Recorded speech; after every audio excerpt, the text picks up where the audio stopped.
Onda Cero, el 100 del sureste. Gulliveria.com es el grupo de comunicación especializado en ocio, turismo y gastronomía más antiguo de España. Visítanos en www.gulliveria.com.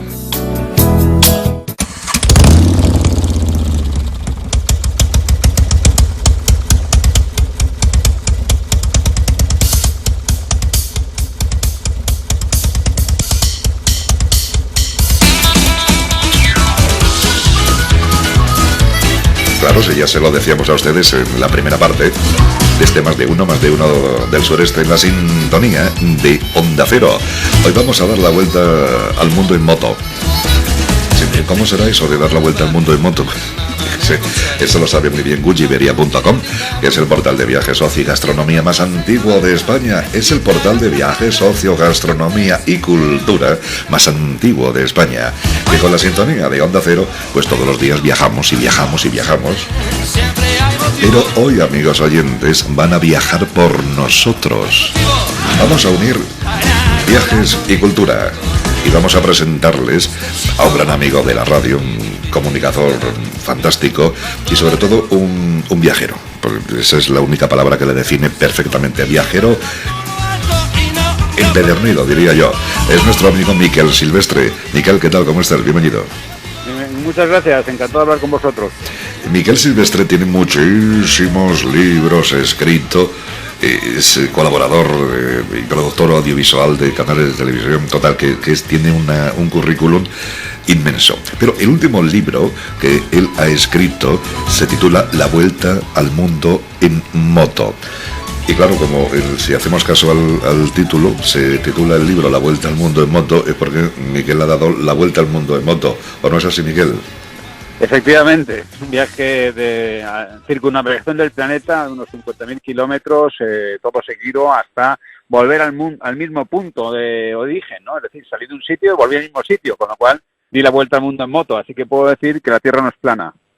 Por si hacía falta recordarlo, que hay de todo, ¿eh? Pues no está mal que lo recuerde usted, porque todavía hay alguno que dice que...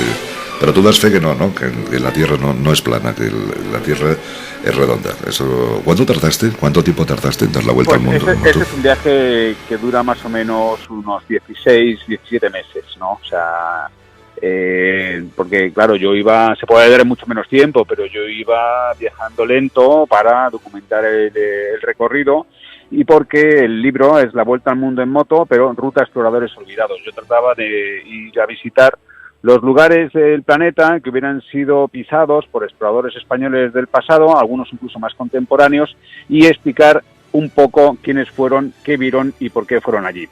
Y entonces el libro, claro, supone un periplo en el que se viaja lento, porque aparte de viajar en moto es más complicado, es más difícil, y además tienes que ir persiguiendo el verano, tienes que ir persiguiendo el buen tiempo, porque hay sitios donde no puedes ir en invierno, por ejemplo, el territorios del norte de Canadá y Alaska, o sitios donde no puedes ir en monzones, como en Asia, porque, claro, el viajar en moto se convertiría en un suplicio que ya es bastante difícil de por sí. Entonces, por eso, es un viaje lento, que yo creo que además es una buena forma de viajar, porque hay que hacer las cosas un poquito más lentas para disfrutarlas más. Bueno, ¿y qué es lo que lleva a un señor con una moto a dar la vuelta al mundo? Bueno, ahí cada uno tendrá su razón para viajar, ¿no? Yo, en mi caso, lo que quería era primero escribir un buen libro, después hacer un buen documental audiovisual, porque esos documentales que yo fui filmando, que los filmaba yo en soledad, sin ayuda, y iba editando vídeos sobre la marcha, pues después los vieron en Televisión Española y me llevaron a proponer a que dirigiera ya mi propia serie, que es Diario de un Nómada, que se han emitido 11 temporadas en Televisión Española, en la 2, y ahora también tengo un programa en Amazon Prime y otro en Canal Viajar, en fin, que esto me llevó a ser productor y director de documentales de forma profesional, pues me llevó también una enorme curiosidad por conocer el mundo, por conocer a estos exploradores que yo había perseguido, como Magallanes en Filipinas, como Pedro Páez en Etiopía, que descubrió las fuentes del Nilo Azul, y después me interesaba hacerlo en moto porque para mí es el vehículo quizás más que representa más, o sea, es el icono más perfecto de la libertad. No quiere decir que sea un vehículo que nos garantiza libertad, pero el cine ha convertido la motocicleta en un icono de libertad y al escritor le proporciona básicamente la cercanía con las personas y con los paisajes y después la libertad de moverse donde quiere y como quiere. Y eso me parecía muy interesante para contar una historia que no va dirigida a gente que monte en motos, sino como mis documentales los puede ver todo el mundo, ¿no? Es decir, va dirigida a lectores el libro, ¿no? O sea, no tienen por qué ser motoristas para entender lo que se puede experimentar circunnavegando el planeta, viajando por África, por Asia, sobre una moto. Dirigida a personas que les guste viajar por cualquier parte del mundo. ¿La máquina qué máquina era? Una BMW, ¿no? Una 1200. Una BMW, se sacó el 30 aniversario, para los que lo entiendan un poco de motos se entenderán un poco cuál es el modelo, y yo la bauticé como Atrevida porque era el nombre de una de las goletas de la expedición Malaspina, que en el siglo XVIII trató de visitar todas las posesiones españolas que había dispersas por el Pacífico y el Atlántico, y eso es un poco lo que yo hice. Bueno, voy a presentarte, Miquel, a un amigo tuyo, que es Juan Martínez, el responsable de gulliverio.com, el portal de viajes, ocio, gastronomía y cultura más antiguo del mundo. Juan, ¿qué tal? ¿Cómo estás? Bienvenido. Hola, Jorge, buenos días. Buenos días. Aquí le tienes, Juan. Hola. Aquí tienes al viajero, al viajero. Sí. Yo soy un seguidor suyo al 100%, ¿eh? Yo me encantan sus reportajes, me he visto, si no todos, casi todos, muchos los tengo grabados, y bueno, creo que es un monstruo de los viajes.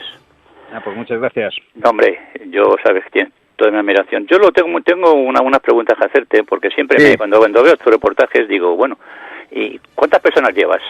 Por ejemplo, bueno, para hacer la serie profesional, es decir, la serie que se emite en televisión, ahí ya tiene que hacerse una filmación profesional, somos 3. O sea, viajan en 2 cámaras que me van siguiendo, viene una furgoneta, por ejemplo, a Mongolia nos fuimos con una Ford Transit con 200.000 kilómetros, ¿no? La aventura es que la furgoneta llegue hasta allí. Y es un equipo muy reducido, un equipo que tiene que estorbar lo mínimo posible, pero en el libro de la Vuelta al Mundo, estos vídeos los filmaba yo solo. Entonces iba yo solo, ponía mi trípode, pasaba con la moto, tal. Entonces, bueno, es otro trabajo distinto. Lo que pasa es que una serie para televisión ya tiene que filmarse de una forma un poco más profesional, pero dentro de la profesionalidad somos el equipo más reducido y más económico y más ágil de toda la televisión. Sí. Y otra pregunta que yo tengo siempre me hago es, ¿por qué vas siempre a alojamientos, digamos, difíciles?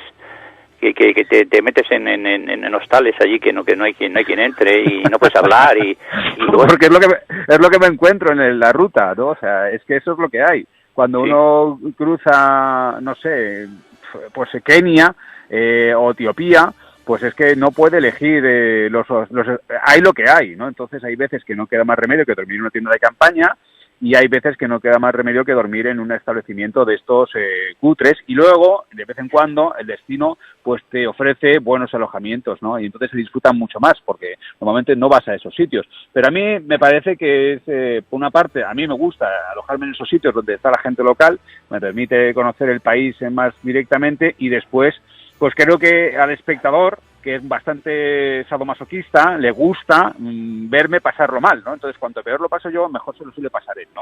Entonces, si duermo de acampada, aparte que dormir de acampada, por ejemplo, luego ofrece el regalo de la naturaleza cuando amanece, que parece que el mundo lo ha puesto para ti. Sí.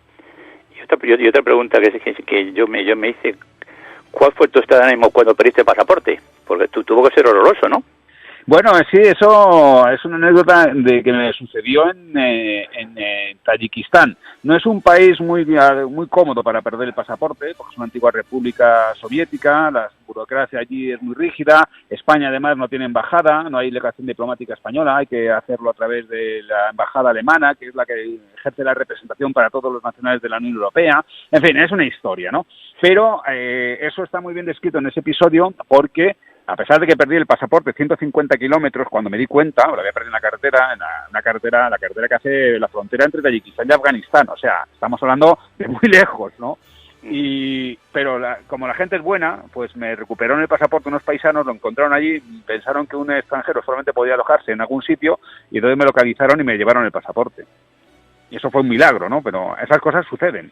Yo te he visto reportajes que con la moto estropeada y siempre has encontrado humanitas, siempre has encontrado por ahí alguien. ¿Cómo? Bueno, esa es una de las cosas mejores que yo explico también en el libro, porque yo, por ejemplo, cuando en el libro de la Vuelta al Mundo en moto, cuando tengo un accidente en Kenia, pues encuentro cómo resolver la historia y la solución, ¿no? Porque hay una cosa que la gente a veces no comprende, ¿no? Y es que en los países que nosotros tan arrogantemente consideramos subdesarrollados, en África o en Asia, Allí la gente necesita los vehículos imperativamente para poder subsistir, ¿no? Para poder sobrevivir. Son comunidades remotas, están alejadas de cualquier núcleo grande, entonces los vehículos son esenciales. Y no hay piezas de recambio. No es como aquí, que tienes piezas de recambio a tu disposición. Entonces los mecánicos allí son muy buenos. Los mecánicos utilizan la imaginación para resolver averías con pocos medios. Además, el mecánico allí es el personaje más importante de la comunidad. No es el alcalde, es el mecánico. Entonces todo el mundo tiene el teléfono del mecánico de la zona. Por lo tanto, es bastante fácil resolver tus problemas porque son muy buenos mecánicos. Lo que a lo mejor no te lo resuelven es inmediatamente, ¿no? Pero, desde luego, me han hecho chapuzas que me han aguantado kilómetros y kilómetros, ¿no? Y he conseguido resolver mis papeletas porque aquí llegas el coche o la moto a un mecánico, te ponen la diagnosis, te dice se ha estropeado tal y hay que cambiar la pieza entera, ¿no? Allí no, como no hay esa pieza hay que repararla y son muy buenos. Y el tema de los pagos, en tantos países como has estado, ¿cómo lo solucionas? ¿Para pagar en hoteles? ¿Para pagar en, no sé, en restaurantes? Bueno, pues mira, eso es otra de las cosas que comento en este libro. Cuando yo me fui a dar la vuelta al mundo, aparte de sacar dinero en los cajeros, que yo creo que es la forma más fácil de con tu tarjeta sacas dinero en cada país, ¿no? Pero es muy importante llevar una cantidad grande de dólares en billetes de $1. O sea, tú, por ejemplo, tienes $150, ¿no? En billetes de $1 parece un montón de pasta, pero son 150 euros, no es nada, ¿no? Pero eso te permite hacer, si no has podido cambiar, no has podido sacar dinero, te permite hacer pequeños pagos, y porque todo el mundo conoce la conversión de su moneda al dólar. Entonces, si te quedas sin dinero, como a mí me pasó en la India, y tienes que pagar $17, porque es lo que al final la conversión, le dices, ¿dónde sacas tus $17? Si das un billete grande de 20 o $50, no te van a dar el cambio en dólares, te lo van a dar en su moneda local, que siempre vas a perder.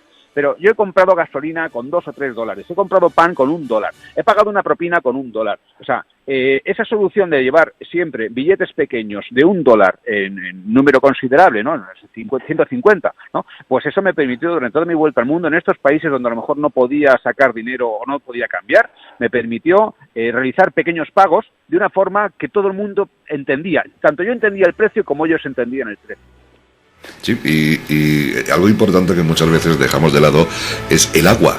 Bueno, el agua es un recurso natural, es escaso y no se puede fabricar, ¿no? Entonces el agua es un problema en muchísimas comunidades. Respecto al agua para beber, lo tienen, digamos, relativamente bien resuelto en los países estos que, como digo, arrogantemente consideramos subdesarrollados cuando no son subdesarrollados, son lo normal. Nosotros somos los raros. Ellos, la mayor parte de la población, vive en esas condiciones que nosotros consideraríamos intolerables, pero esos son el 80% de la humanidad. Nosotros somos aquí los raros por tener tanto de todo. Pues en estos países tienen resuelto este asunto con el té. Es decir, si tú no puedes beber agua, porque el agua puede estar contaminada, el agua se hierve constantemente para tomar té. Entonces, en cuanto bajamos a Marruecos lo vemos, están continuamente bebiendo té. En Turquía están continuamente bebiendo té. En casi todas las partes se bebe té, con lo cual eso quiere decir ese agua está purificada, es un reconstituyente, ¿no? Es el té, ¿no? Pero puedes hidratarte porque ese agua está hervida y por tanto se evitan los graves problemas que te puede producir una diarrea del viajero. Diarrea del viajero, que también es una de las cosas que yo comento, que muchas veces se evita con el gel hidroalcohólico. El gel hidroalcohólico que tan de moda se ha puesto como consecuencia de la pandemia es una cosa que llevaba siempre. ¿Por qué? Porque tú dices, joder, es que he comido algo, me ha sentado mal y tengo una diarrea del copón. No, pues no. Lo que pasa es que tú te has comido cualquier cosa que has comprado por ahí que podés tener en buen estado con las manos sucias de pagar la gasolina, de pagar, de coger los billetes. Entonces, todos esos gérmenes te los estás metiendo para adentro. Y entonces no te das cuenta que el problema no está en la comida, sino el problema está en tus manos. Y por eso es importante llevar gel hidroalcohólico. Cosas en las cuales no se suele pensar, ¿no? Bueno, yo quería hacerte otra pregunta, Miguel. Yo sé que tú has pasado por Belgrado, el antiguo Stalingrado, por Kiev, por Moldavia, por Río Paz, por Odessa, por Marruecos, Budapest, Noruega, bueno, Takistán, bueno, el Cabo Norte. Sí, lo que se suele... Bueno, ni se sabe. Lo que se suele decir la vuelta al mundo, claro. ¿Nunca has tenido problemas así con que intentes robarte o no sé, o yo qué sé? Bueno, así, pues... tanto extraños que te hayan podido ocurrir, porque anécdotas tienes que tener un saco, ¿no? Sí, tengo muchas anécdotas, pero sobre todo lo que tengo anécdotas son buenas. O sea, de la cantidad de gente buena que me he encontrado por el mundo. O sea, a mí es lo que más me ha sorprendido del mundo, es la bondad de la gente. Porque cuando yo empecé a viajar, que mi primer viaje así fue por África, lo escribí en un libro que se llama Un Millón de Piedras, que es mi primer libro de aventuras, y eso fue un poco lo que me cambió la vida porque me empezó a hacer conocido. Yo me fui a África pensando que me estaba haciendo una locura y que me iban a matar en cuanto saliera en la moto, ¿no? Y al final no fue así. Yo completé mi viaje sin ser un gran aventurero, sin ser un experto, porque la gente me echó una mano, ¿no? La gente normal. Entonces, la mayor parte de mis experiencias con la gente son normales. Por supuesto que hay psicópatas y que hay malos, pero normalmente los malos no se suelen ocupar de ti, están ocupados haciendo maldades. Cuando tú viajas por las zonas rurales, que es la mayor parte del mundo, porque uno no está todo el rato en las ciudades, en la moto tiene que recorrer los países por su parte, por sus carreteras, ¿no? Y las carreteras atraviesan zonas rurales. No, en las zonas rurales la gente campesina es muy buena, es decente. La gente se encarga simplemente de salir por la mañana, ir a trabajar, alimentar a su familia, volver por la noche y repetir al día siguiente. Quieren vivir en paz. Y además son sociedades que tienen sentimientos religiosos muy acendrados y por tanto los sentimientos religiosos en todas las culturas están muy ligados a códigos morales estrictos. La gente se comporta con algunos códigos morales estrictos en su mayor parte.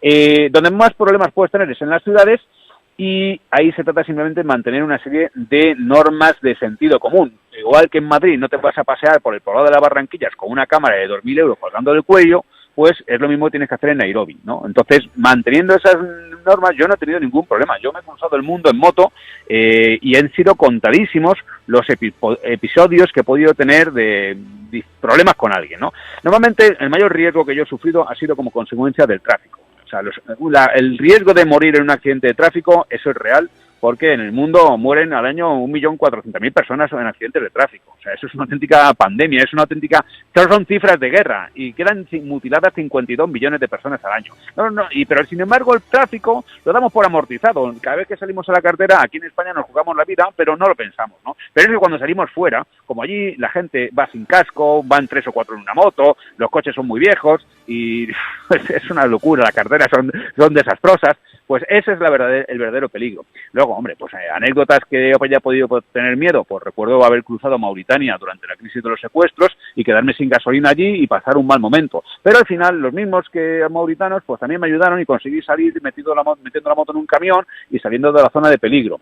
Entonces, la gente es buena en la mayor parte y por lo tanto yo no he tenido demasiados problemas, y animo a la gente a que nos esté escuchando a que se atrevan a viajar fuera de lo que es la burbuja occidental, porque la burbuja occidental que donde nosotros vivimos, que estamos aquí súper protegidos, hiperalimentados, es una anomalía en el planeta y hay que ver lo que hay fuera para valorar lo que tenemos. Yo a mis hijos, en cuando tengan, porque son pequeños, en cuanto pueda, me los llevaré a Marruecos, me los llevaré a África, para que vean que los grifos son un lujo. O sea, que tú eso de abrir un grifo y que salga agua potable, todo lo que quieras, eso es un lujo en el planeta. Darle un interruptor y que tengas luz en casa, eso es otro lujo, ¿no? Eso no existe por la naturaleza. Eso es fruto del trabajo de las generaciones antiguas, nuestros predecesores, antepasados, que se esforzaron un huevo porque nosotros disfrutáramos de eso, pero hay mucha gente que no lo tiene. Oye, sí, pero te voy a hacer una pregunta que en tu libro La Vuelta al Mundo en moto he visto en la parte de volando a Sumatra, sí, que el visado te lo venden en el aeropuerto. ¿Cómo es esto?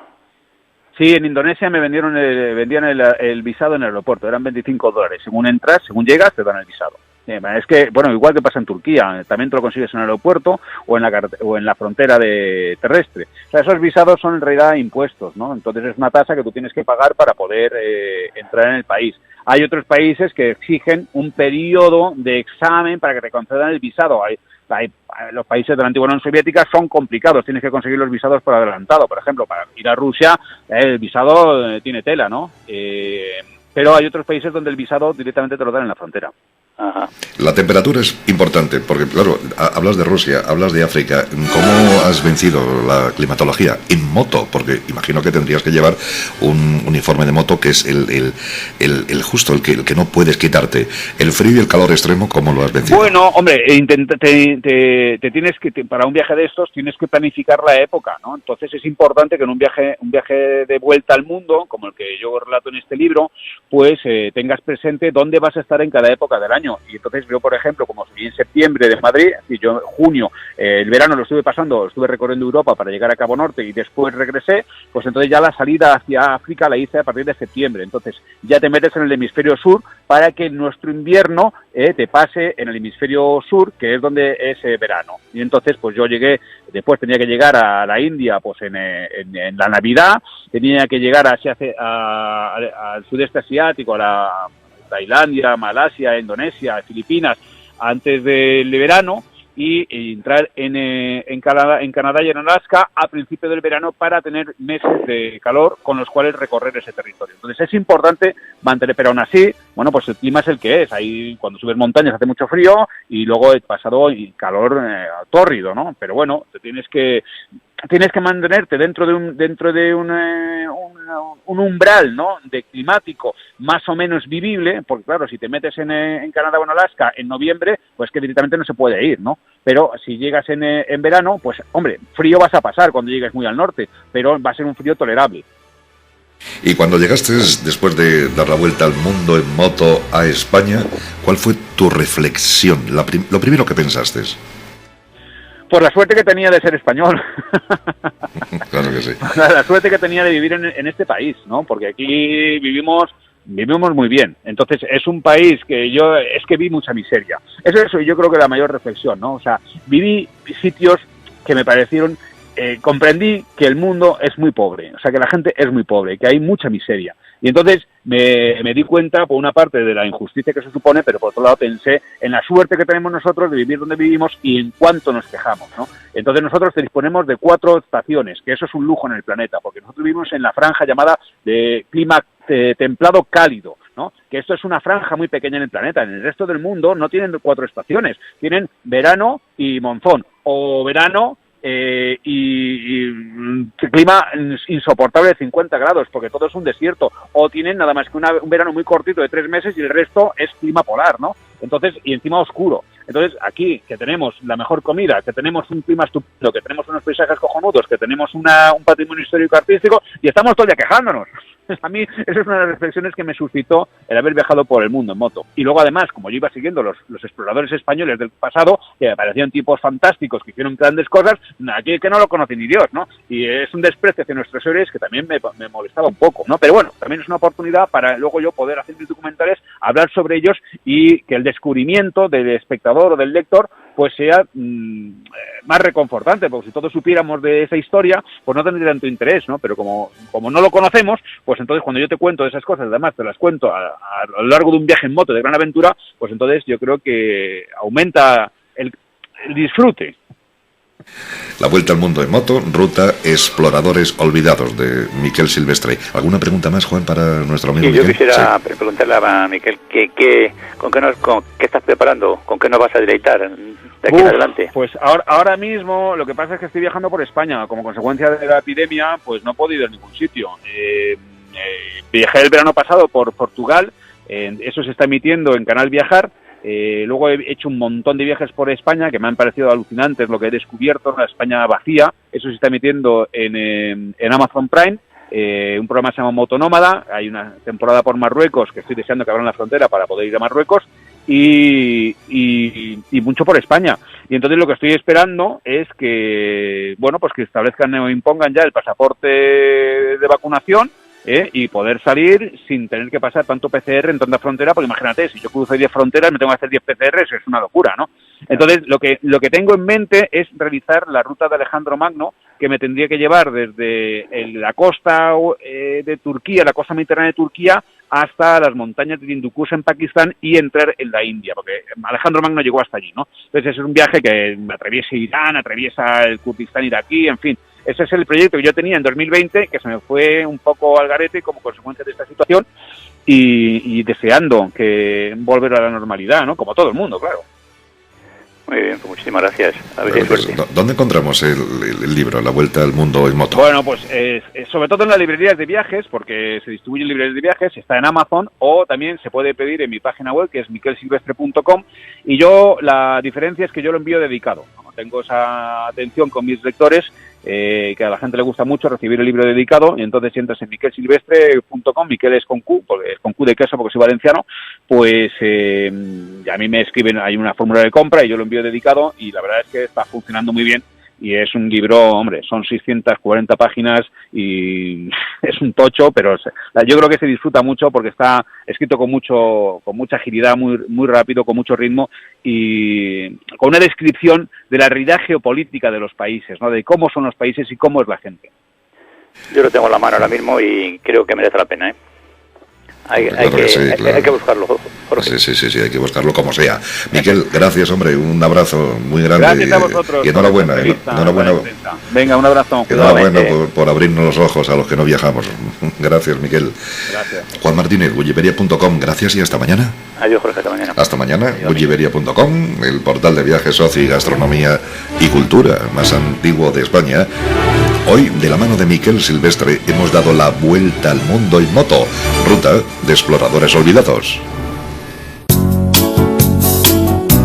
Gulliveria.com es el grupo de comunicación especializado en ocio, turismo y gastronomía más antiguo de España. Visítanos en www.gulliveria.com. El 100 del sureste, Onda Cero.